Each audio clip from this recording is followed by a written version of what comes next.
Assalamualaikum warahmatullahi wabarakatuh. Selamat malam dan salam sejahtera bagi kita semua. Bapak Ibu guru hebat peserta pelatihan yang kami banggakan, alhamdulillah sudah sampai kita di pertemuan yang kelima untuk kegiatan Februari ini ya. Jadi di pertemuan yang kelima kita akan bahas pelaksanaan refleksi dan tindak lanjut pada pelaksanaan pembelajaran bermakna yang telah kita lakukan sebelumnya. Jadi setelah melalui proses pembelajaran, kemarin sudah kita bahas bagaimana strategi pelaksanaan pembelajaran bermakna, maka penting bagi kita untuk melakukan refleksi apakah pelaksanaan pembelajaran bermakna yang kita rancang, yang kita implementasikan di dalam kelas itu sudah berhasil atau belum, bagian mana yang mungkin kita rasa itu yang suksesnya, yang baiknya, dan bagian-bagian mana mungkin yang masih perlu kita perbaiki begitu. Jadi kita dari refleksi tadi kita bisa menemukan cara yang tepat untuk meningkatkan pelaksanaan pembelajaran yang bermakna di masa yang akan datang seperti itu. Jadi dengan refleksi juga ternyata itu bisa membantu kita untuk melihat peluang-peluang baru yang bisa kita manfaatkan untuk melakukan pengembangan diri. Semisal nih, kita dalam pelaksanaan pembelajaran bermakna, pada manajemen kelasnya kita rasa kita masih belum bisa membuat kelas itu kondusif untuk kegiatan pembelajaran bermakna, maka kita perlu melakukan pengembangan diri yang berkaitan dengan manajemen kelas misalnya.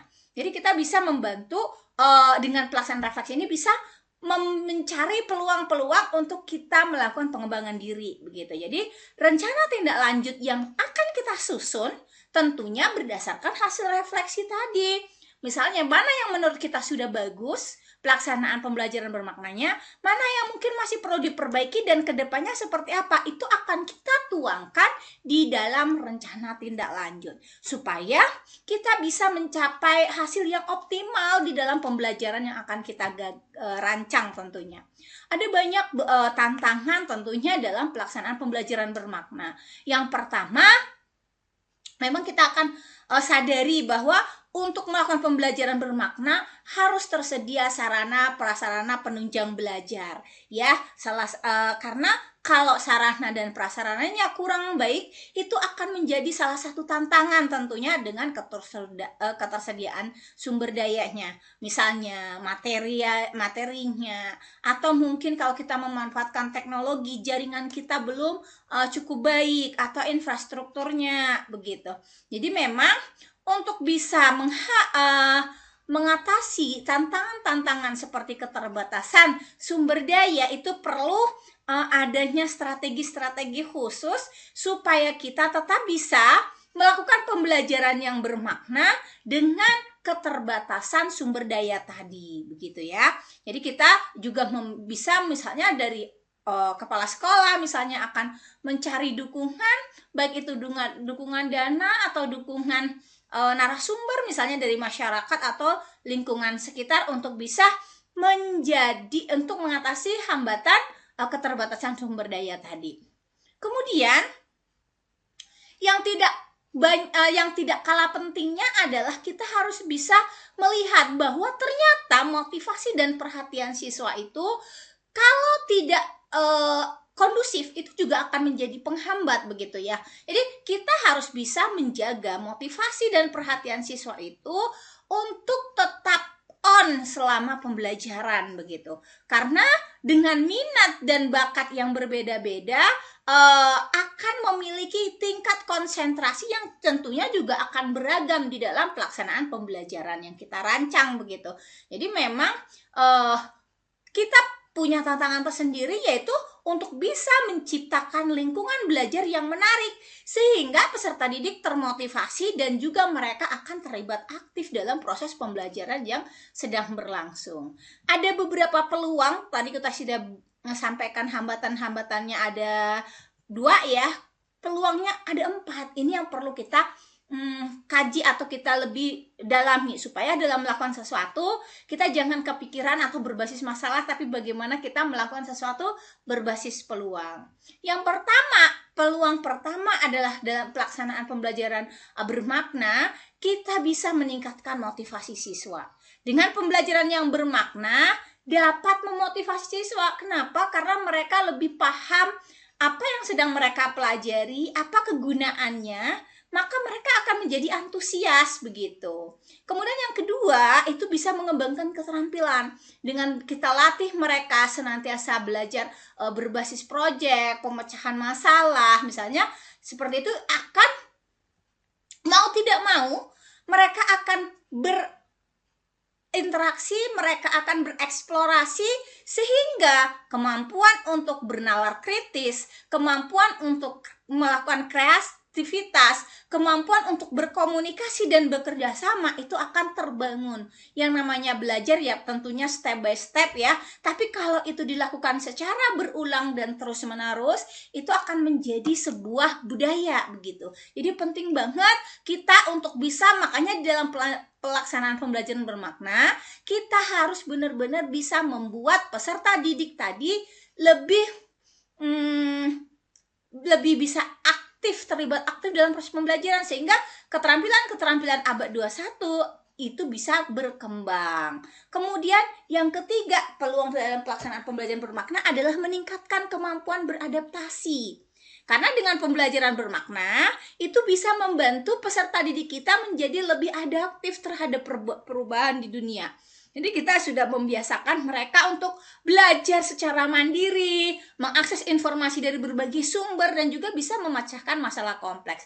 Tidak lagi semuanya kita suapin, kita pandu, kita drill seperti itu. Kemudian yang keempat adalah membangun karakter.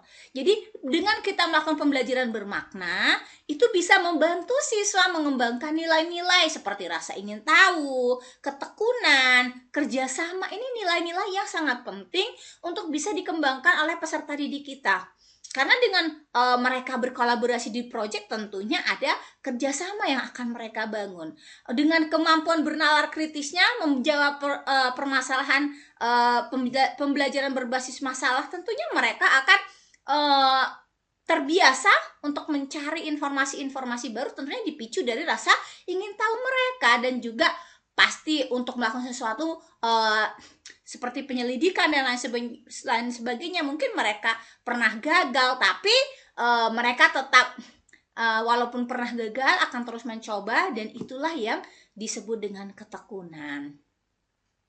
Jadi dengan pembelajaran bermakna, harapannya memang bisa membantu peserta didik kita untuk bertanggung jawab, mandiri, dan juga berintegritas.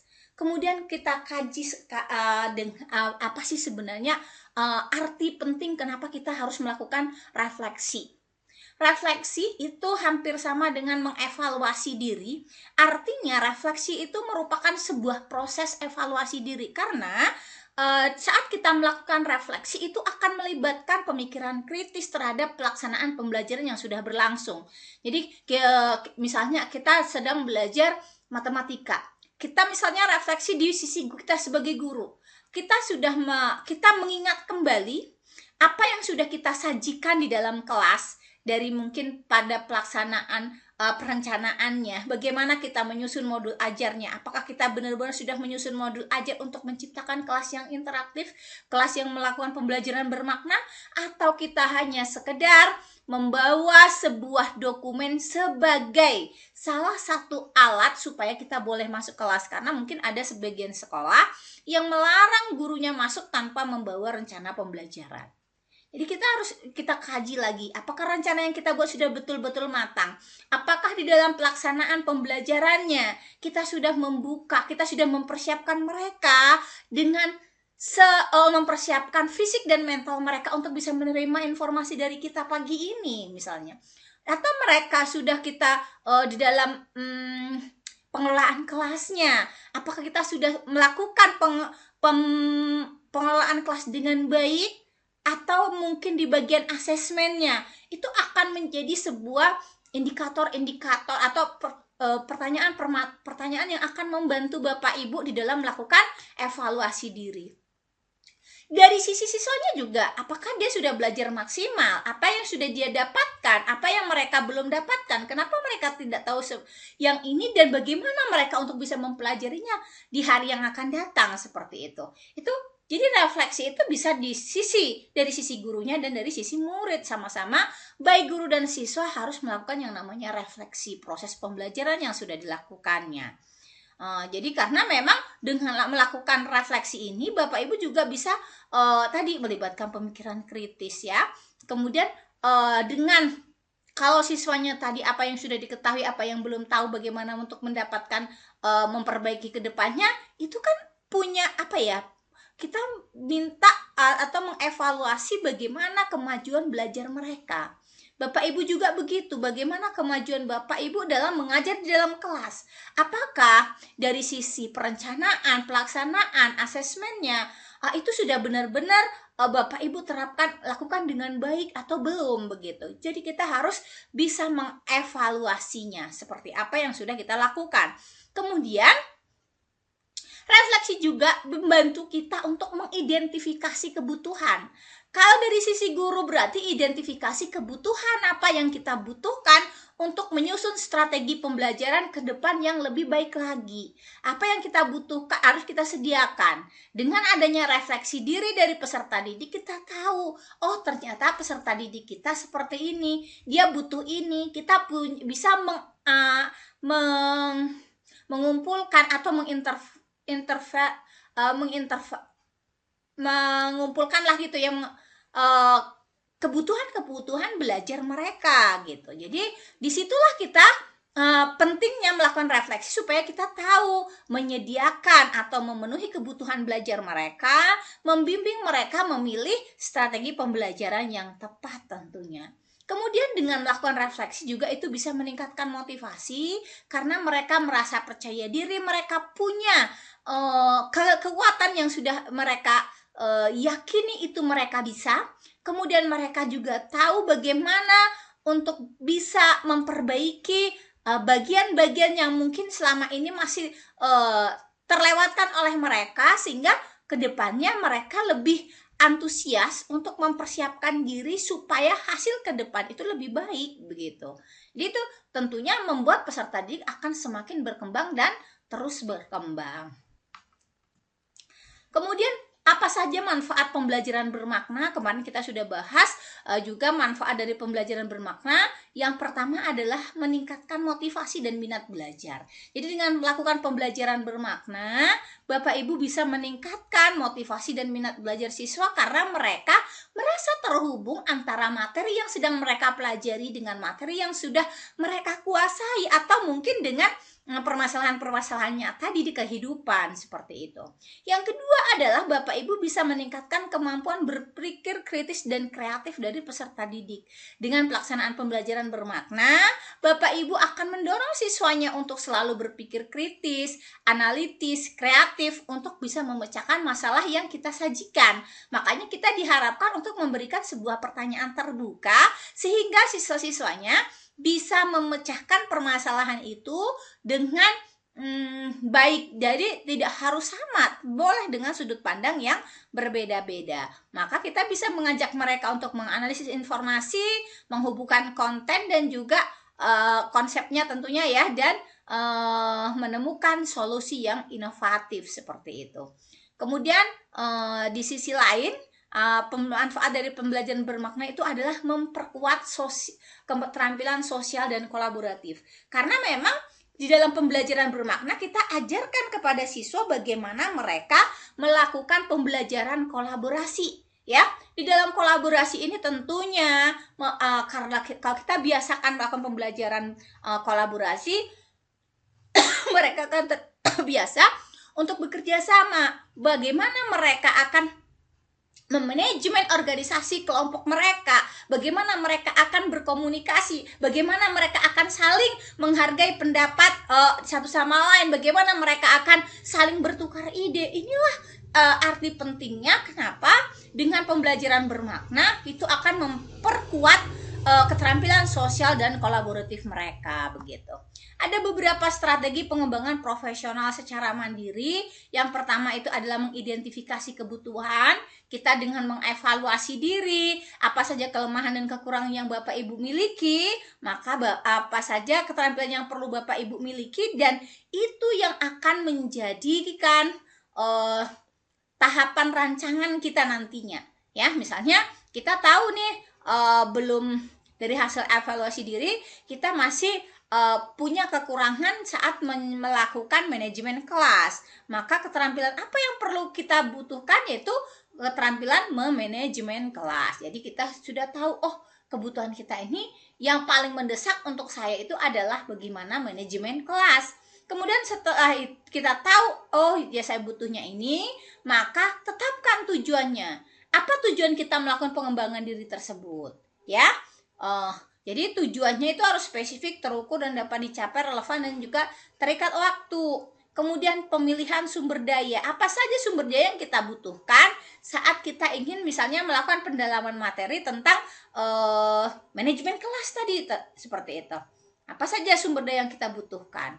Misalnya dari sisi sumber belajar, atau dari sisi sumber dana, atau mungkin dari sisi instruktur atau mentornya siapa. Jadi kita penting untuk bisa memilih yang sesuai dengan kebutuhan dan tujuan kita.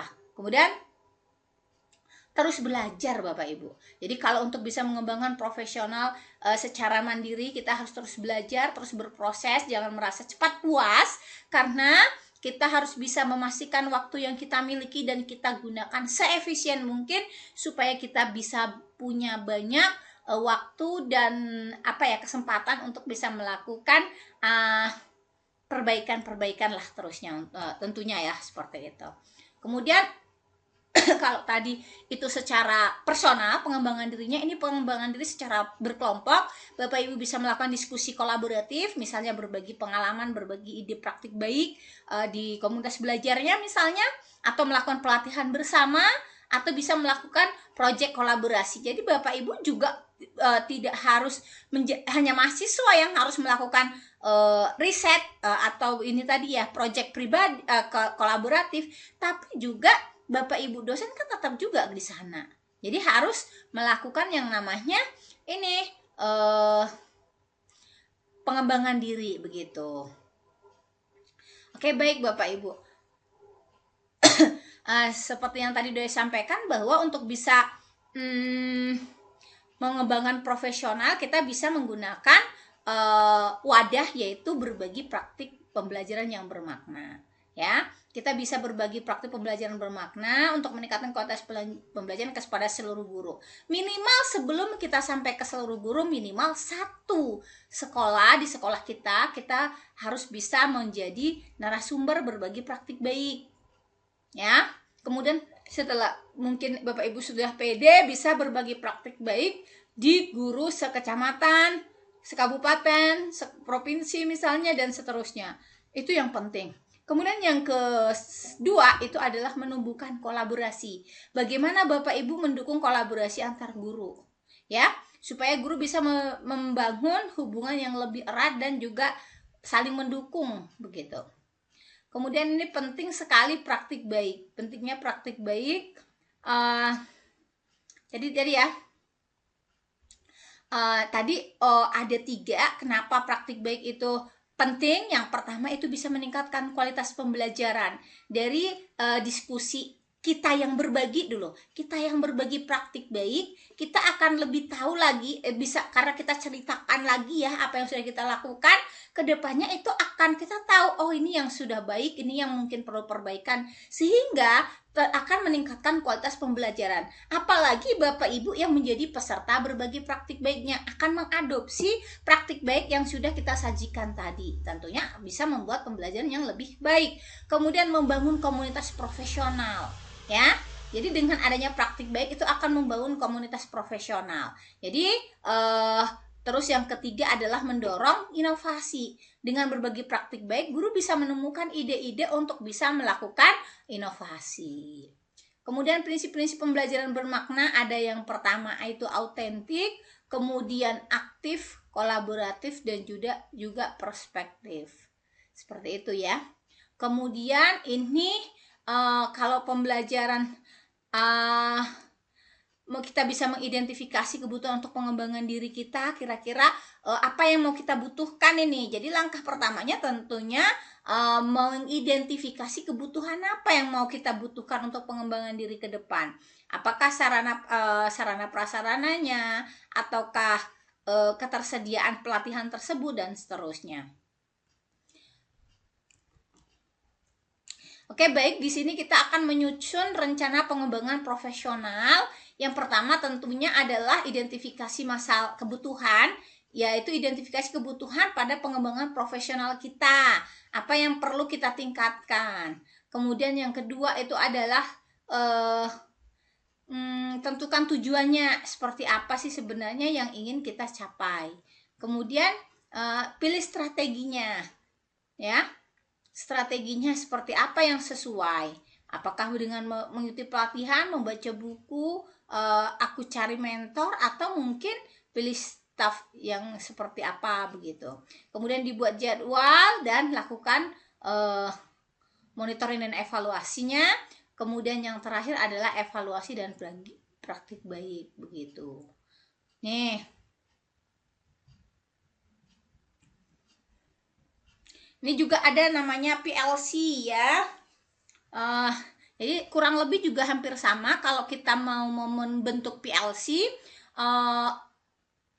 yang penting, yang pertama sekali kita lakukan itu adalah mengidentifikasi tujuan PLC yang kita dirikan atau yang kita bentuk, ya. Jadi tujuan itu harus jelas, terukur, dan juga tercapai. Kemudian membentuk timnya, ya. Jadi setelah kita tahu tujuannya seperti apa, bentuk timnya yang terdiri dari guru-guru sekolah yang memang ingin komitmen meningkatkan kualitas pembelajaran.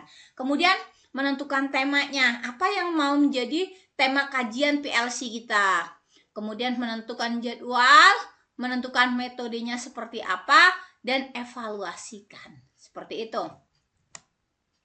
Baik Bapak Ibu, tentunya pelaksanaan pembelajaran bermakna yang sudah kita lakukan itu akan sangat lebih bermakna lagi jika kita biasakan untuk berbagi praktik baik yang sudah kita lakukan di dalam kelas. Maka penting bagi kita untuk membangun budaya saling berkolaborasi, yang saling berbagi, yang saling bertukar ide dan gagasan inovatif tentunya. Maka dari itu penting untuk kita membangun professional learning community atau PLC. Jadi dengan mendorong, karena dengan adanya PLC ini akan mendorong anggota PLC untuk aktif berbagi praktik baik, ya. Kalau kita gampangnya PLC itu ya sama dengan komunitas belajar tingkat satuan pendidikan atau komunitas belajar di kecamatan. Itu monggo silahkan Bapak Ibu yang manage. Yang penting itu bisa kita adopsi dari PLC, ya. Professional Learning Community artinya bahwa komunitas kita itu memang betul-betul untuk ingin menciptakan pembelajaran yang lebih profesional, seperti itu, lebih baik. Maka selain kita berbagi praktik baik, anggota PLC juga akan bertemu, belajar bersama, ya, dan itu akan mendapat kita bisa mendapatkan strategi baru untuk memecahkan permasalahan bersama begitu, dan membangun rasa kepercayaan diri tentunya, karena kita sudah punya tim solid, sudah punya sudah punya komunitas yang bisa untuk kita ajak sharing bareng. Sama dengan komunitas motor gede misalnya, kita akan sangat bangga masuk ke komunitas tersebut karena komunitas itu punya ciri khas tersendiri. Sama dengan PLC kita juga harus merasa bangga saat kita menjadi sama-sama menjadi anggota tadi di Moge tadi, komunitas Moge misalnya, seperti itu. Karena kita komunitasnya komunitas guru profesional, maka kita harus bangga, harus nyaman untuk bisa mengikuti kegiatan komunitas seperti itu. Jadi komunitas tidak harus kita dibayar baru mengikuti komunitas. Kenapa? Kita analogikan saja tadi dengan komunitas Moge. komunitas Moge itu akan sangat bangga, akan sangat senang, akan sangat bahagia saat mereka berkumpul dengan komunitasnya. Kenapa? Karena mereka mempunyai misi yang sejalan, punya tujuan, punya gagasan yang seiring sejalan. Maka kita juga harus begitu Bapak Ibu di dalam PLC. Untuk bisa mempertahankan kinerja PLC, maka kita harus punya komitmen dan partisipasi. Jangan sampai di dalam anggota komunitas kita ngerasa tidak dipedulikan, kita ngerasa suara kita tidak didengar, atau kita ngerasa yang itu aja, saya cuman hanya pelengkap penderita. Jangan, tapi kita harus punya komitmen dan juga partisipasi aktif di dalam kegiatan komunitas. Mungkin saat ide kita belum digunakan atau aktivitas kita belum terlihat, jangan pernah merasa patah semangat. Kita adalah anggota satu komunitas. Tak pertahankan semangat dan antusiasme Bapak Ibu, dan juga pengelolanya juga harus bisa menjaga bagaimana anggota-anggota di dalam PLC, di dalam community kita itu merasa nyaman, ya. Kemudian kita juga perlu untuk melakukan evaluasi perbaikan ya terhadap kinerja PLC. Misalnya, apakah dalam 1 tahun ini setiap melakukan kegiatan atau aktivitas anggota PLC kita selalu lengkap, atau mungkin ada kebosanan, atau ada seperti apa? Mungkin perlu ada penyegaran atau perbaikan ya. Maka perlu dicari solusinya untuk perbaikan. Kemudian pembelajaran yang berkelanjutan. Kita harus bisa mendorong anggota PLC, namanya professional learning community, berarti kita memang harus menjadi pembelajar yang baik, pembelajar yang profesional. Maka tentunya kita ajar mereka untuk mengembangkan diri mereka, beri kesempatan mereka untuk mengikuti pelatihan, workshop, dan juga konferensi yang relevan. Semisal kita punya community, kita rasa ada pelatihan yang sesuai dengan kita, ayo kita dorong bareng-bareng untuk ke sana. Jadi di PLC kan boleh ada melakukan pelatihan, boleh juga kita ngajak mereka untuk pelatihan kalau memang sumber daya yang kita miliki tidak memadai gitu. Jadi selain tadi ya adanya untuk mempertahankan PLC, kita perlu adanya monitoring dan evaluasi PLC-nya. Jadi kita penting untuk bisa memastikan bahwa PLC itu berfungsi dan berjalan dengan baik ya. Bagaimana mengatasi tantangan dalam pelaksanaan PLC? Terkadang PLC sudah kita bentuk di awal kegiatannya, ada 2-3 bulan mulai mengendur dan setahun sudah hilang. Bagaimana kita membangun komitmen bersama ya? Karena memang yang menjadi tantangan dalam pelaksanaan PLC itu ya tadi adalah komitmennya. Seperti tadi sudah saya sampaikan bahwa 1 bulan pertama rame, kedua mulai berkurang, ketiga mulai habis, seperti itu. Bagaimana kita mengapakan komitmennya tadi? Jadi maka ada banyak faktor yang bisa mempengaruhi kenapa komitmen di dalam PLC itu bisa berkurang. Karena mungkin ada kesibukan, kurangnya motivasi, atau mungkin kurangnya pemahaman tentang manfaat PLC ini sendiri gitu. Jadi untuk mengatasinya, maka penting bagi kita membangun rasa kepemilikan terhadap PLC yang sedang kita bangun. Maka tadi saya sampaikan analogikan saja kalau PLC kita itu seperti community Moge. Kita harus merasa bangga, kita harus merasa memiliki komunitas ini, dan kita harus bisa tetap menjaga motivasi kita begitu.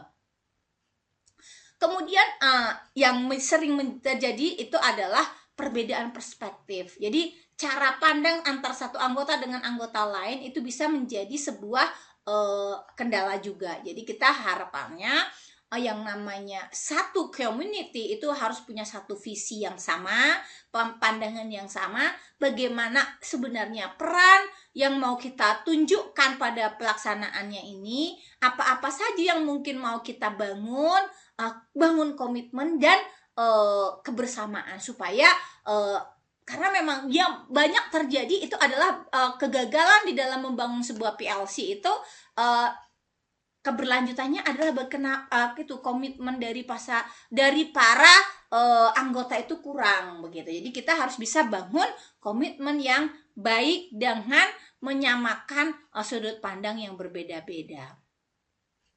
Sebenarnya kenapa sih kita harus bangun PLC? Apa sih dampaknya sebenarnya terhadap pembelajaran? Yang pertama bisa meningkatkan keterlibatan siswa. Kan di sana di PLC kita saling berkolaborasi ya, berbagi praktik baik yang nantinya bisa meningkatkan keterlibatan siswa dalam proses pembelajaran tentunya. Kemudian peningkatan kualitas pembelajaran dengan seringnya kita ketemu sesama guru, berbagi sharing dengan berbagai strategi yang mungkin bisa diterapkan di kita ya, mungkin strategi sekolah-sekolah lain bisa kita terapkan di sekolah kita, dan harusnya dengan adanya pertemuan itu akan melakukan recharge ya, kita bisa lebih refresh lagi lah dengan segala kepenatan kita di dalam aktivitas sehari-hari, dengan suasana baru, berkumpul, dan juga bisa memecahkan permasalahan yang sedang kita hadapi, misalnya seperti itu. Kemudian kita juga bisa membuat pengalaman belajar yang lebih bermakna ya, seperti itu. Komitmen untuk melakukan pembelajaran bermakna itu penting karena itu akan menjadi kunci kita dalam membangun pembelajaran yang berkelanjutan.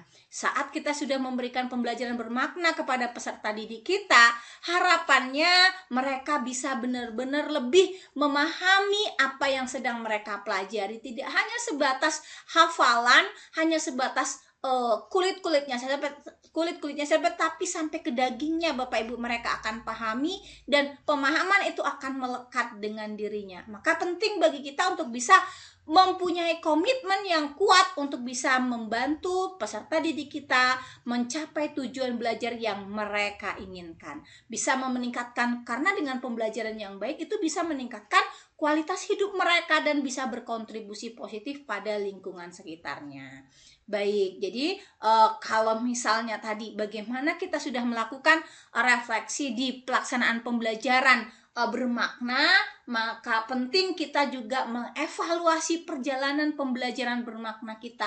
Dari tadi misalnya di awal bagaimana kita lakukan, kita refleksi, kita perbaiki, terus sampai di akhir 1 tahun misalnya, seperti apa yang sudah kita dapatkan, tantangan apa saja yang sudah kita hadapi, apakah kita sudah selesai, sudah berhasil memperbaiki tantangan-tantangan atau kendala-kendala yang kita hadapi atau belum. Bagaimana pelaksanaan kolaborasi yang kita bangun, apakah dengan saling berbagi pengalaman pembelajaran, saling berbagi praktik baik dalam pembelajaran itu sudah bisa memberikan masukan atau meningkatkan efektivitas pembelajaran, atau malah membuat kita semakin tidak fokus belajar, asik-asik pertemuan tak tentu apa yang mau diajarkan. Itu berarti kolaborasinya kurang terjalin. Maka ya kita sendiri sebagai seorang guru bisa menilai atau apa yang sudah kita lakukan. Kalau toh menurut kita itu kurang baik, ya silahkan Bapak Ibu bisa menyesuaikannya. Kemudian menyiapkan langkah-langkah perbaikan selanjutnya, tentunya itu penting supaya kita bisa memberikan pembelajaran yang berkualitas secara berkelanjutan. Dan setelah itu maka kita bisa menyusun rencana tindak lanjut untuk perbaikan secara terus-menerus, perbaikan yang berkelanjutan, dan ada dokumentasi dan penyebaran. Karena memang dokumen praktik baik perlu disebarluaskan supaya bisa menginspirasi Bapak Ibu guru yang lain. Baik Bapak Ibu, itu saja yang bisa saya sampaikan pada kesempatan malam hari ini. Alhamdulillah 5 pertemuan di pelatihan Februari ini sudah kita selesai membahas tentang pembelajaran bermakna. Harapannya tidak hanya sekedar kita mendapatkan pelatihan, mendapat sertifikatnya, tapi Bapak Ibu tolong implementasikan setahap demi setahap supaya siswa kita bisa mendapatkan pembelajaran yang lebih bermakna dengan metode-metode yang sudah Bapak Ibu rancang. Kalau memang ada tutur kata atau penyampaian saya yang kurang berkenan, saya mohon maaf. Saya akhiri. Wabillahi taufik wal hidayah. Assalamualaikum warahmatullahi wabarakatuh. Tetap semangat. Dadah.